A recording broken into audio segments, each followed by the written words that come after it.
Muito bem, pessoal. Começando então nosso estudo das variáveis aleatórias, eu queria lembrar que desde que a gente começou a trabalhar com probabilidades, a gente sempre tem falado do experimento aleatório. O experimento aleatório é aquilo que a gente está observando, ok? Falando assim de uma forma simplificada, é aquilo que a gente está observando. A gente tinha combinado, né, que o experimento aleatório ele é reproduzível, ele tem reprodutibilidade, ele tem um espaço amostral conhecido, agora a gente já sabe que se chama espaço amostral, né? São todos os resultados possíveis, um espaço amostral conhecido, e ainda ele tem regularidade, ok? Então essas três características fazem parte do nosso contexto, onde nós estamos observando alguma informação sobre a qual a gente não tem absoluta certeza do que vai acontecer, ok? Então esse espaço amostral seria um conjunto onde eu chamo de S, né, onde eu tenho todos os possíveis resultados. O que acontece é que nosso espaço amostral nem sempre contém valores quantificáveis, nem sempre contém números, né? Aqui eu posso ter, enfim, pessoas, objetos, animais, plantas, né? Conceitos, enfim. Então a quantidade de... A natureza do meu espaço amostral pode ser muito diversificada de acordo com o problema que eu estou observando.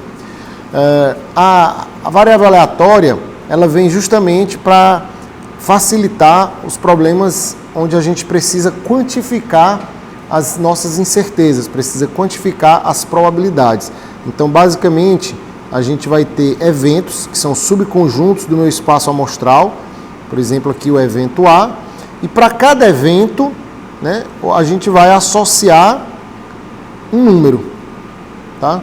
Então, essa setinha que associa um evento a um número é a nossa variável aleatória, certo? Então, eu vou usar aqui essa notação de letras maiúsculas, né, para denotar a minha variável aleatória. Então, a gente vai usar essa letra maiúscula para denotar a nossa variável aleatória. A variável aleatória, ela associa eventos ou resultados a números, tá? Então, é como se fosse uma espécie de função, né? Lembra que no cálculo a função é o quê? É uma associação entre elementos de um conjunto e elementos de um segundo conjunto. Então, do lado de cá, eu vou ter um conjunto que eu chamo de Rx, que ele vai ser como se o contradomínio da minha função, tá?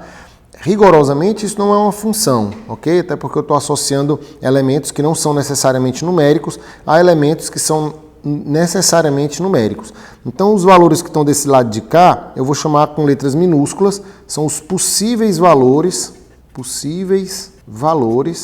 da minha variável aleatória x. Então, essa variável ela é mais um conceito, ela não tem como eu dizer para você assim, essa variável é igual a... Não, ela pode ser igual a uma série de valores que estão contidos dentro desse contradomínio, ok? E no mesmo problema, no mesmo experimento aleatório, né, dado o espaço amostral que eu estou trabalhando, eu posso definir diversas variáveis aleatórias. Por exemplo, se esse espaço amostral corresponde aos alunos de um determinado curso, de uma faculdade, esse X ele pode estar associado vamos colocar a nota média dos alunos, tá? Mas eu poderia ter aqui um mesmo S, tá? S são os elementos do espaço amostral, ou seja, são os alunos.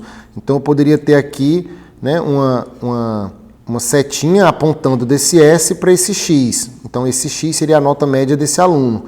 Mas eu poderia ter também uma outra seta Y apontando, vamos colocar, por exemplo, para a altura desse aluno, né? Então, esse aluno tem uma altura também, que seria o valor Y. E aí a gente pode imaginar uma outra seta apontando para uma variável Z, que seria, por exemplo, a renda familiar desse aluno, né? Então, eu poderia também associar a quantidade de disciplinas, W seria a quantidade de disciplinas que esse aluno já cumpriu na faculdade, tá? Então a gente teria aqui, por exemplo, X, quem é X seria a nota média, Y a gente tinha dito que era a altura do aluno. Z seria a renda familiar. X seria a nota média. Y seria a altura. Z seria a renda familiar.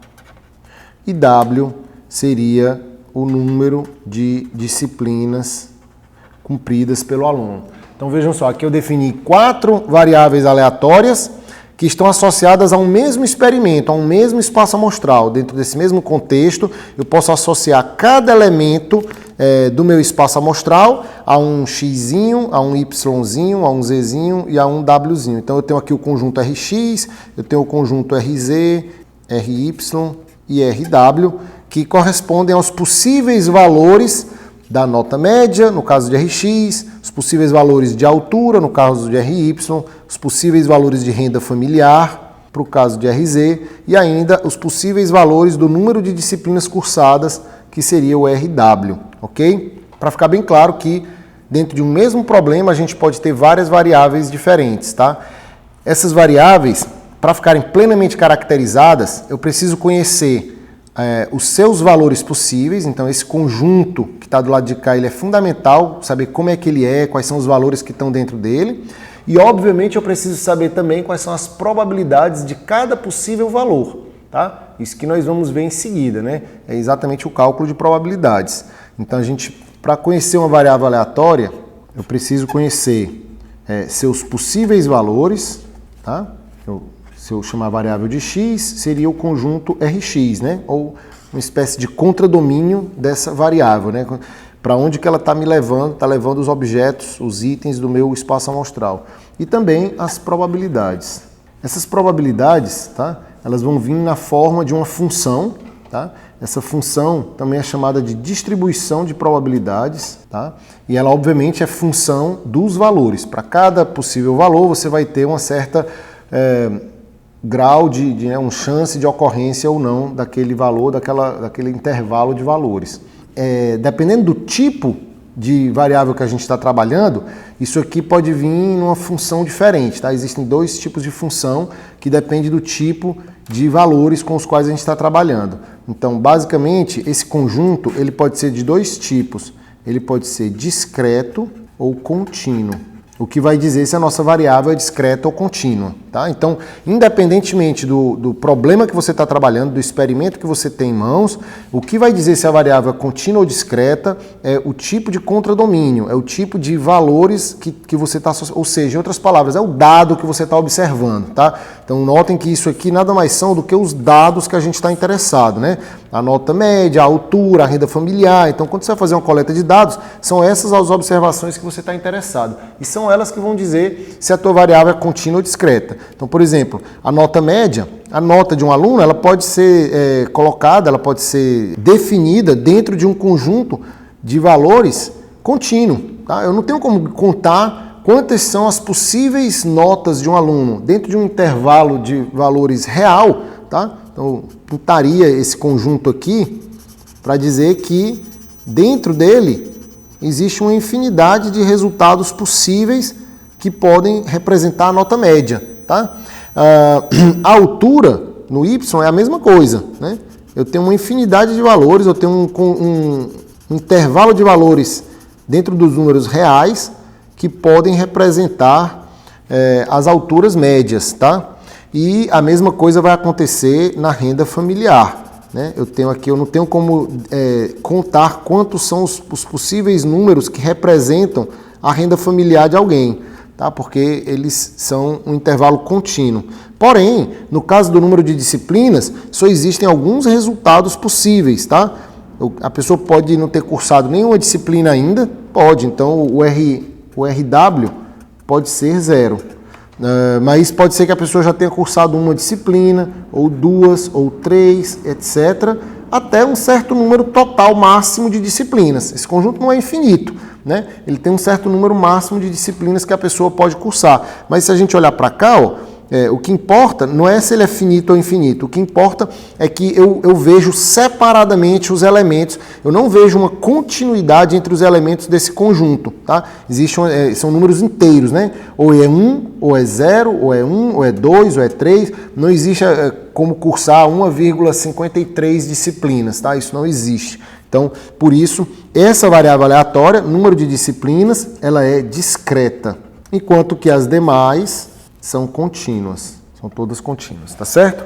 Então, essa é a ideia inicial, né, para a gente trabalhar com variáveis aleatórias, tá certo? A gente sempre vai ter a necessidade de conhecer os possíveis valores da variável aleatória, é como se fosse o nosso espaço amostral. O nosso espaço amostral do meu experimento aleatório são o que eu chamo de espaço amostral do mundo real, né? É o campo onde a gente vai coletar os nossos dados, tá? São os itens que vão fornecer as informações para a gente. Porém, para cada item desse, existem informações específicas que a gente está interessado, tá? Pode ser a nota, a altura, a renda, enfim, ou tantas outras coisas, né? Distância, espessura, corrente, quantidade de vezes que ocorre alguma coisa, quantidade de itens com defeito. Então, essas são as informações que a gente está interessado no nosso espaço amostral. E essas informações vão ser as nossas variáveis aleatórias, tá? Elas vão ter um nome que eu vou chamar de uma letra maiúscula.